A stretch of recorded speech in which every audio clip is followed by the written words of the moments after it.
Greetings, and welcome to the first episode of T.Q.M Insights and Stories. My name is John Fromm, and I've been thinking about creating such a podcast really for years. T.Q.M was something that was introduced to me when I was in my 20s, and I'm 60 years old now, so I've been at it for almost about 40 years. And I have to say that I think, and I've been convinced all this time, that T.Q.M is a wonderful way to flourish as a leader, for an organization to flourish.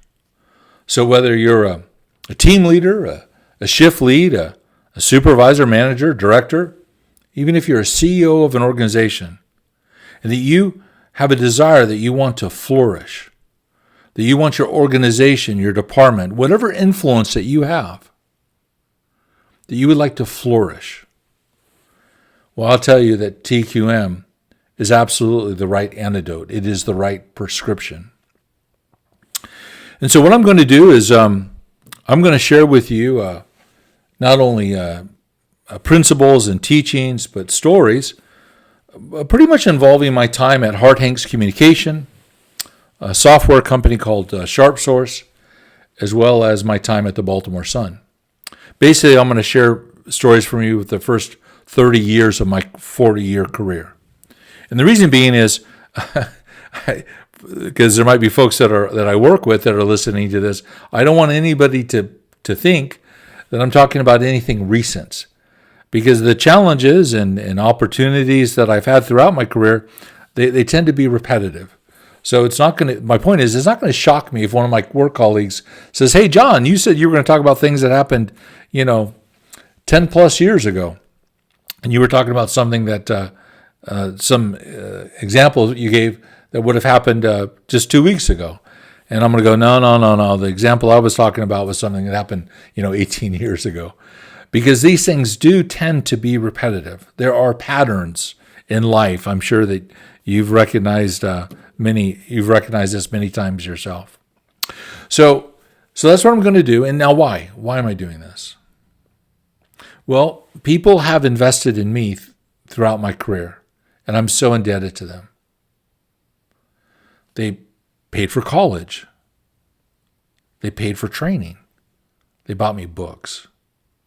I had one executive who spent 6 hours with me one day. Oh, we talked about many different things. I can't go into it, but it was so encouraging and edifying. Now, he didn't do it just for me. He did it with every supervisor in the organization because there were specific things that he wanted to accomplish. He needed everybody's help, and he wanted everybody to understand what needed to be accomplished in order to delight customers. And so in a way, if you are interested in this subject, I'm just passing along or paying a debt back, because like I said, I think T.Q.M can help whatever you're interested in, whatever your career, whatever your position is. It can help you and your team flourish. And so that's the driver. I'm going to try to keep these messages to 20 minutes. And the first thing is that I want to talk about is, what is T.Q.M? How do you define it? And the best way to define it is by looking at behaviors. Like, it's possible for somebody to be a T.Q.M leader very organically, even though they've never given much study to the subject. So T.Q.M principles or behaviors include things such as this. T.Q.M leaders, he or she, is relentless about driving continuous improvement. Now, they're not tyrants. They're not somebody who's going to drag you down because something isn't going the way they want it to. No, they're motivating because they want to build quality into the process and reduce variation in order to produce a better outcome. A T.Q.M leader is relentless about continuous improvement, but the way they want to do that is by improving the entire process. So T.Q.M leader isn't focused simply on, let me improve one individual, let me improve one process, let me improve one department. No, a T.Q.M leader, soup to nuts, holistically wants to improve the entire process because they know that will best achieve the goal of delighting customers. And that's the other behavior of a T.Q.M leader. They're not interested in satisfying a customer because what they recognize is a satisfied customer still may go to a competitor, but a delighted customer rarely ever leaves. So they're relentless about continuous improvement, and they're passionate, focused on delighting customers. A T.Q.M leader puts everyone to work to achieve that aim.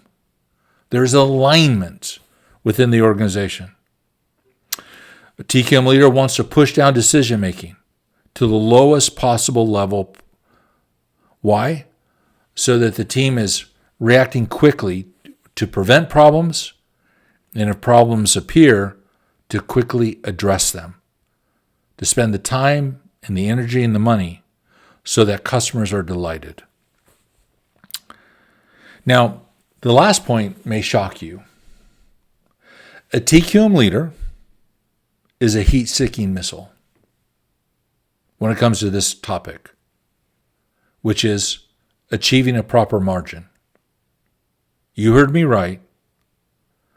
A T.Q.M leader is a heat-seeking missile to ensure a proper margin is achieved. Because without proper profitability, you fail everybody. So it's not just a question about being profitable. That's not good enough.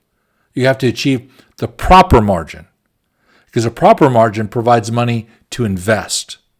Because technology, as we all know, this whole world is changing rapidly. And so you always have to be thinking ahead. And so achieving a proper margin is what allows you to take care of your employees and your suppliers and your customers and your shareholders. And if you don't achieve a proper margin, you fail everybody. So we must not think that T.Q.M is like we're just gathering around a campfire singing Kumbaya, or somehow that T.Q.M is just trying to make ourselves feel good. It's performative. We're not going to do anything with it. We're not going to achieve anything with it. We're just going to feel good about ourselves. That we had a quality action team and we had a meeting and we bought some food and we had some sodas and we laughed and we put some things down on paper and nothing came from it.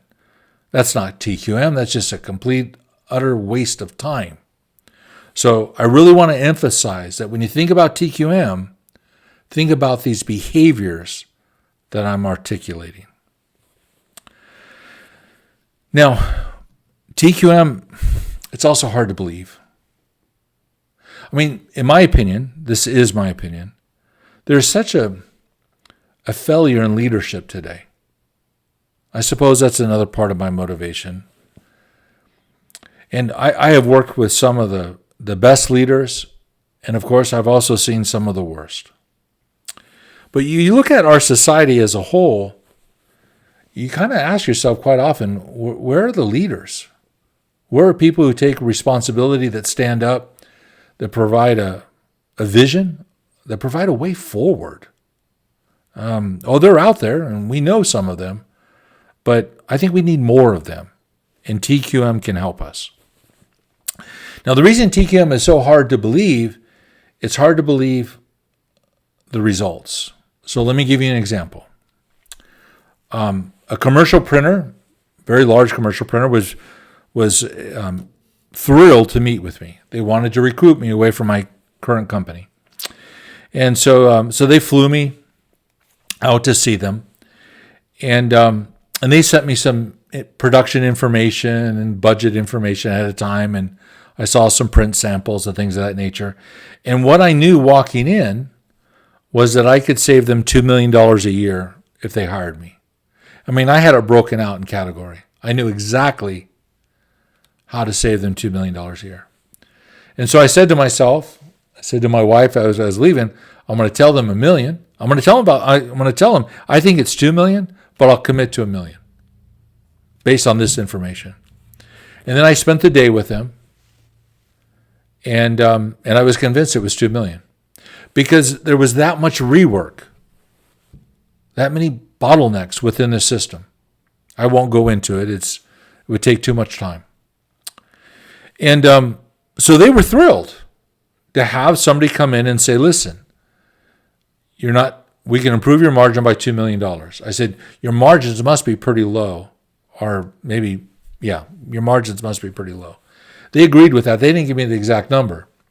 And when I broke it out and I explained how I would do it, they were more thrilled. I said, but I need the authority to do what I need to do. Can you do that? As owners, because I'm talking to the owners. Can you do that? You've acknowledged that your area of expertise is sales and it's business, and you know very little about printing and bindery and logistics and facilities and all the rest of it. That's my area of expertise. Can you give me the authority to do what I need to do, including getting rid of unprofitable work? Because doing unprofitable work, we're wasting everybody's time. And that's where we couldn't come to agreement. They couldn't give me the authority. So now what you might be doing is you're listening to me going, John, you're just like bragging or boasting, or, when did you ever do that? I mean, did you do that somewhere else? I mean, you said you could do it, but how do we know doing T.Q.M. you really did it? Well, I worked for Hart Hanks, did it in Mariloma, did it in Brea, did it in San Jose, and did it in Sacramento. And what I'm saying is, in each of those operations, easily over $500,000 a year in annual savings, easily. And one was closer to $3 million. So from the day I took it over, I saved one operation $3 million a year. How? By applying T.Q.M principles. I'm not making any of this up. These are not my ideas. I'm just passing them along. I'm saying, hey, people invested in me, and I want to pass along because it feels like I found a treasure. T.Q.M, that's how I view it. It excites me. It's a treasure. And it's like, here's the antidote. Here's the cure to help people flourish. And that's how strongly I believe in it. I've seen it. It has always worked, and it always will work, is my argument. So when you see up on the screen there, what you see is recommended training, Zinger Miller, which deals with interpersonal skills. So as a supervisor, how do you deal with emotional behavior? How do you provide constructive feedback? Zinger Miller will help you with that. Organizational dynamics, they give you the quality toolbox, if you will, or the skill sets to apply T.Q.M principles. Organization dynamics will teach you the FADE process, focus, analyze, develop, execute, which is a problem-solving process. Because what you'll discover is finding the solution is not the hard part of the job. Defining the problem is the hard part of the job. And we'll get into that in the future. Let me say it again. The reason we struggle in finding the right solution to achieving a certain aim is because we don't define the problem very well. In organization dynamics, as an example, they'll help you with many things, but that was one. And then you have a reading list. And on this reading list, you can go to Harvard Business School. I had a president of a company who provided me some of these books, and he said, after going to Harvard, I could have just read these books and saved $200,000. So now here I am. I've got this list here for you. And so you can go to Harvard and spend $200,000, or you can just buy these books. And yes, I've read all of them, except for the Toyota Way. I haven't finished that. And I don't think I finished it.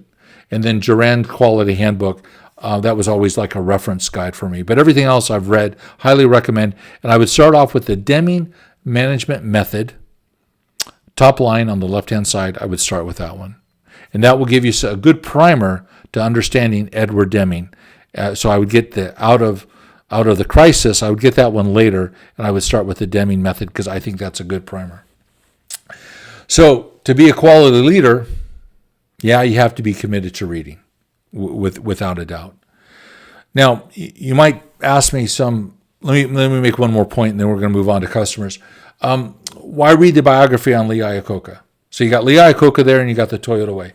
By reading the biography on Lee Iacocca, what you're going to discover, because he was candid, because American car manufacturer laughed at Japan. Japan made cheap toys after World War II, and they always broke. Japan was terrible on quality. And Dr. Edward Deming and others helped Japan build up their industry because they have no natural resources. So they're bringing in raw material, then they manufacture, and then they export. So the idea that the Japanese manufacturers, people like Honda and Datsun back then and others, would own the American car market, is just something that Ford and GM and Chrysler, they never saw it coming. And so when you read Iacocca's book, what you see is missed opportunities, and he gives you insight to that. And then you got the Toyota Way. So in Lee Iacocca's book, you got missed opportunities, and the Toyota Way is opportunities gained. Because how terrible it is for us to have a blind spot, that we're unable to see our vulnerabilities in our businesses. And so I'm just giving an example of why those two books would be of benefit. Okay, so if you took a picture of this one slide and you said, okay, John, I'm never going to listen to your podcast again, and I'm just going to go off and read these books, and I'm going to explore the Zinger Miller and organizational dynamics training, and that's all you did, well, then I served you very well. But if you're going to stick around, let's go to the next slide, and let's talk about this question. Now, we got to be candid with each other. We have to be more sure of our facts than ourselves. We have to speak truth to ourselves. In many ways, I know this is going to sound a little bit highbrow, or however you want to put it, but we've got to stop listening to ourselves. We've got to stop listening to our feelings and speaking truth to ourselves. Speak plainly, candidly. I understand there's politics in every organization, and you have to be wise. I'm not saying that you should be foolish. But I do think that whether it's fear or politics, it's hurting our ability to speak candidly. And so here's the question. Who do you orbit around? When you go to work, who consumes your time? Who are you thinking about? Are you just surviving? By and large, that's what I see. If I talk to my neighbors and I ask them about, hey, how are things going on at work? And it just seems to me like everyone is surviving, what I read and what I see. So you could put yourself in the middle, which again is you expect everyone to orbit around you, your colleagues, customers, your employer, everyone's orbiting around you. Everyone's trying to make you happy. Or do you put your manager in that position?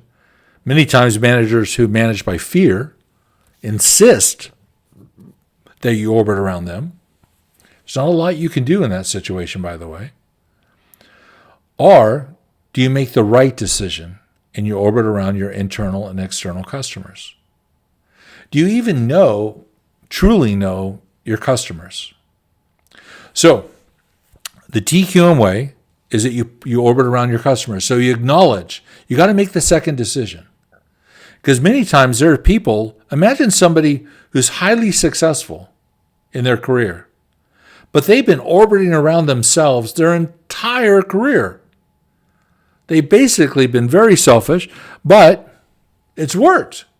It's worked for them. Now they listen to this podcast and say, John, by putting myself in the middle and insisting on my rights, it has catapulted my career and I'm very successful. And you're telling me that I got to the right place, but I did it in the wrong way. Yeah, that's what I'm saying. And that such a person, it's hard for them to make that second decision. But I would argue it's hard for any of us to make that second decision. And the second decision is saying, no, I believe that delighting customers is what is the best outcome. And I'm going to put them in the middle. And here are the 3 questions. So this is an action item. Go find out who your customers are and sit down and talk to them. Everyone that's downstream of you. And ask them these questions. What products, services do I provide you? What do you do with what I provide you? And are there any gaps between what I provide you and what you need? So, for example, I sat down with somebody that was downstream of my operation, and they insisted that they were delighted. They were happy with everything that we were doing. But I could see that they were struggling. And I had the good fortune of working with this group of people. And so while the director was saying that everything was okay, when I worked with the director's teams, they were struggling. I was giving them too much work because I was giving them parts that they would have to insert top in the field. I was arriving way too late, and I was inconsistent. I was all over the map. And so the deadlines that were set to arrive, so even though I was meeting the deadlines, coming on time I was maybe a good 45 minutes late. So the deadlines were bogus. But by meeting with them and working and walking in their shoes, because that's what I'm talking about. Now I'm having to do this 11 o'clock at night, midnight, 1 in the morning, 2 in the morning, 3 in the morning, because these people work at night. This wasn't easy. But it's a great example of putting the customer in the middle, getting to know your customers. And that experience was immensely helpful. I've done it numerous of times throughout my career. It has always stuck with me. Think about finance. A lot of times what people want to do, especially on the manufacturing side, is they want to criticize finance all the time. Well, go meet with finance instead of criticizing them. Because what you're going to find is finance doesn't want to be blindsided. They don't want to be surprised. So if you sit down and you talk with finance, what you're going to discover is that one of the ways that you could perhaps work better is by keeping better track of expenses so there's no surprises when you close the books at the end of the month. A real life story, a press room manager named Roy. Roy was like Bill Belichick. He wasn't the warm and fuzzy kind of guy. And Roy scared me. I was a new supervisor, and he called me into his office, and he said the weirdest thing happened to him today. And he was smiling. It wasn't like him. And he goes, in the morning I was talking to finance, and they told me I was doing a great job and how wonderful it is that they're getting ink expense and newsprint expense and parts expense, and they're getting all this information now that they weren't getting before, and they just wanted to thank Roy for doing it. And Roy looked and said, well, who's sending this information? He didn't say that to them, but he looked at the emails and stuff like this and the information, and he saw that I was doing it. Then later in the day, he was meeting with advertising, and advertising was so thrilled with the quality that was being produced. And all the sales reps were getting the samples that they wanted. Because when you sell something, you got to have samples so you can go get the check, and there would be rework and bottlenecks with that. And so they loved the quality, they loved the fact they were getting their samples, and we were put in a position to win, to sell again. And again, Roy came back and he started asking around, well, who's doing all of this? And yeah, it was me. I was the new supervisor, and I just had the attitude is right, even if no one's doing it, and wrong is wrong, even if everyone else is doing it. So right is right, even if nobody's doing it. And wrong is wrong, even if everyone's doing it. And that's all I saw. So he came back. Now, this is the moral of the story. I'm not patting myself on the back. I want you to see this. This is so important. Roy said to me, which was so counter to the reputation that he had, he said to me, John, I never want you to think about me at all when you're doing your job. You keep taking care of finance and advertising, and then he added packaging. He goes, you take care of those 3 people, and then you're taking care of me. He didn't use the word delight, but basically what he was saying was, you delight finance and advertising and packaging, you're taking care of me. And I loved it. No games, no politics, all about performance. The mission was clear, you know? And so these were things that I was just falling into, but I was learning from it. And then when Hart Hanks brought in a quality manager to start teaching these things and start investing in us, the very first thing that we had to do was go out and identify your internal, external customers and see what they have to say about you. What products and services do I provide you? What do you do with what I provide you? And are there any gaps between what I provide and what you need? And yeah, there are going to be people who are not going to be polite about it. And they're going to say to you, you know what? You're failing me. You must do much better. I'm glad you're asking me, but you disappoint me all the time, and here are the reasons why. And that may be very hard to listen to, but nevertheless, this is part of the journey. We have to be able to recognize, and we have to be able to see the opportunities, because if we don't, if we're going to remain, if we're going to allow ourselves to like this be a blind spot for us, then trust me, somebody else will come along and see that opportunity and take those customers away from you. What you need to fear, what a total quality management fears, is losing a customer. That's what you need to fear. And we'll talk more about fear in the future as well. Well, so I've given you a book, The Deming Method by Mary Walton. Go check it out. And now I'm also giving you another action item that says, go find out who your internal and external customers are and go talk to them. Go develop a relationship. I've got 3 questions here for you. See what they have to say, and then discuss it with your team and think about what you can do to put them in a better position to win. Well, until next time, God bless.